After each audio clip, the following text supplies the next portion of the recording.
Group 2. I guess the riders now getting into the groove of it's raining. We've got to deal with it. They've had a warm-up lap in it and working out what's going on. Never the high-speed warm-up laps really like you really wanted to do, because none of these bikes are on tyre warmers, but it's the same for everybody out there. Terry Pragnell on 159 out there in the front. We got 251. That's got to be Tim Barnes. I'll just move my sheet of paper here on the Ducati, the 63 Ducati. No one there. Is that 50 in third spot there? Liam Briggs. Liam Briggs is here. Yeah, he is in third spot. And 53 Lascelles Carr. He gets the whole shot. Lascelles does. And the BSA C15 as they head off down to turn 1 on the vintage pre-war 350 and 500. And 0 to 250 pre-63 Cubmans, factory, modified and classic 70s. 4-lap journey out of turn 1 here, and the lead bike's got, hard to pick up what bike it is. They'll come around in front of the commentary box a little bit quicker than this, a little bit shortly I should say. Yes, it is indeed Terry Pragnell on the 159 machine. Silver and black, so hard to pick up. Lascelles Carr regains second place after Tim Barnes got it for a wee while, but Lascelles Carr back into second place. So Tim Barnes is back into third, and who's that in fourth? Trying to pick up the colours. Do I get out my binoculars? Can I see that far? We'll work that one out. 251, I got that bike.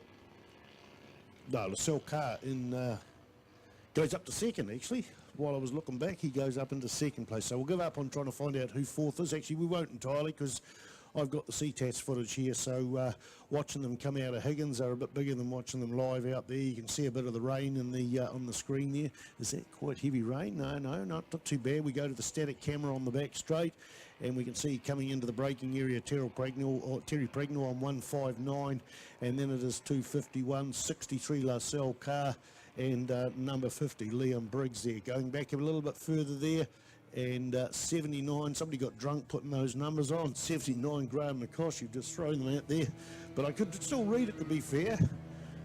That's they were back in, I think, 5th place there. Indeed, that's 1, 2, 3, 4. That was 5th place. Here he comes along here, Gr2R2. I must have had a big bottle, because it's the same on the side. 63, followed by 91, Lindsay Kyle, 269 maybe? 269, no, we got no 269 listed, but already Pragnell's got a healthy lead there on the Benelli, the Italian-made 2C, two-stroke 250cc bike. A Benelli in the lead. Tim Barnes is on a 63 machine, so what year is that bike that Pragnell was on? It's listed over the early 70s, in fact 1972. They also badged these as Motor Guzzi as well. Some of them have actually got Motor Guzzi written on the, or actually cast or written into the crankcase, as my understanding is. So you see the odd one of these bikes badged up as a Motor Guzzi. It is produced as a Motor Guzzi, as some of the Italians did. They mixed and matched. Looking at the CTAS screen, we've got number 50 going up the centre straight there, Lascelles Carr. He's a man that's done the New Zealand Superbike Championships. I can't exactly remember what bike he was riding. It was some years ago, probably 4 or 5 seasons ago. But he did definitely do it, and we enjoyed the South Island and the North Island journeys. Back to the New Zealand Superbike Championships. We're doing 5 rounds this coming season in 2019. It's been 2 or 3 seasons where we had 2 rounds in the north and 2 rounds down south. 2 rounds down south first, and then 2 rounds in the north. We're now up to 5 meetings, so they're coming back to Manfield. Haven't been to Manfield for a number of years, so it'll be first weekend of January. It'll be New Zealand Superbike Championships and the Grand Prix meeting open up at Ruapuna Park in Christchurch. Then we go to Levels the weekend after. Can't tell you the exact dates. Google it, you'll find it out. But I think we go to March, and then it is Taupo, Manfield and Hampton Downs in not that order. It'll be the Moto Fest. I think it's Manfield first, then it's the big Moto Fest, and got some good guests coming over for that. I'm not sure whether I'm allowed to announce it publicly, so I won't. The Moto Fest was a huge, the biggest ever motorcycle event I've ever been to in New Zealand. Just a huge impact on New Zealand motorcycling last year, and then the final round, the New Zealand Superbike Championships at Taupo. Let's go back on to what's happening on the track. Terry Pragnell, 159, 251. Follows him, Tim Barnes. You can see these lead bikes going into the hairpin at the moment, and there's a bit of a battle going out between Liam Briggs and Lascelles Carr there for 3rd and 4th, with Briggs just having the edge on LaSalle Car. We'll see whether the BSA is quicker than the Jawa. Jawa 559 versus, and there'll be a two-stroke, pretty sure. Will it be a two-stroke 559? Followed by the BSA C15 four-stroke. Back to Graham McCosh, the number 5 bike, and he's halfway down, or about a third of the way down the back straight on the 79 machine. And in behind him, Gr2R2 there on the Benelli 2C in 6th spot there. Troy Leratt, there's a good battle coming out here actually, out of the hairpin and down that back straight. We've got Lindsay Cole, you can see that shadow of the Norton, the International Norton from the late 30s there, but in behind them there's 2 bikes there, and that has got to be Clinton Anstis and Keith Whitehead. Another Jawa 559 versus a Benelli 2C with Keith Whitehead on the bike number 398. Here we go, 159. Terry Craigmore comes down there, the start finish late. He takes the white flag. He sees the white flag, that means it's the last lap. And in behind him, Tim Barnes. Now there's about maybe there's probably 14 bike lengths between the two of them, and Tim Barnes is definitely closing, coming out of Toyota here for the pre-war 0 to 250 pre-63 Clubman's and Vintage class. Look at the way he's closing in there.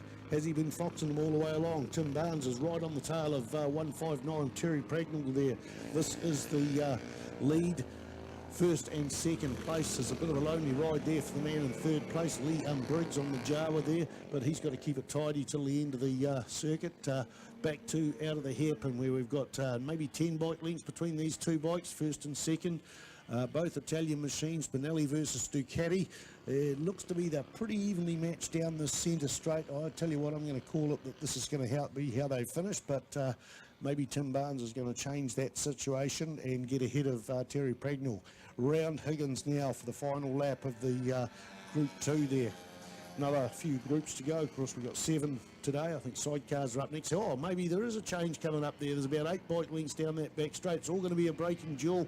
And around that big sweeper, remember, conditions are damp and there's those white lines coming onto the front straight. So Terry Pragnell, just hold your line there. It's up to Tim Barnes to get in front. There might be a bit of slipstreaming. Actually, I seem to remember maybe some slipstreaming going on in the last race. Is it going to happen? No, it's not going to happen. Not for the one of trying, though. Oh, it's going to be a close finish, though. There'd be less than half a bike length between them going across the start-finish line. That's between the front and the back of each bike, not the actual bikes beside each other, if that makes sense. I am looking at an angle. Just making excuses here, folks. 159 takes the win. Terry Pragnell on the Benelli. 251 in second spot. We go back to third place, and Leon Briggs held off LaSalle Car. And number 5 has got to come through here. Here comes Graham McCosh there on the NSU Sports Max 4-stroke there. 2 bikes sweeping around that big sweeper. Gr2R2 and Lindsay Kyle. I think Lindsay Kyle is still in the front, looking at the front profile of that pre-war motorcycle. Lindsay Kyle on the 91 machine. He's going to hold it off. Indeed, no fairing on that, and he's followed by 63 Gr2R2. In behind him, Troy Rat on the Suzuki T250. Is he the first of the Japas? Yep, he's the first of the Japanese machines coming through there. And in 10th spot, we've got Keith Whitehead, followed by, who are we looking out for? There'll be, there's only 3 bikes down that back straight. Never picked up who this guy is with the bright orange jacket. That's a handy sort of bit of gear to wear, so I can pick them up on the next race, actually, and give them their credit, because there's no first if there's no last. I've got to say, I think that's Andrew Lowe. In fact, he's on his 3rd lap now. Everyone else is on the 4 lap, so he's been lapped, but that's right. He's having fun. 195 goes through, and yeah, that is 104, Andrew Lowe at the tail end of the field. One more rider coming across here, another fluoro jacket there, and that is bike number 416, Paul Debenham. That's Group 2 done and dusted.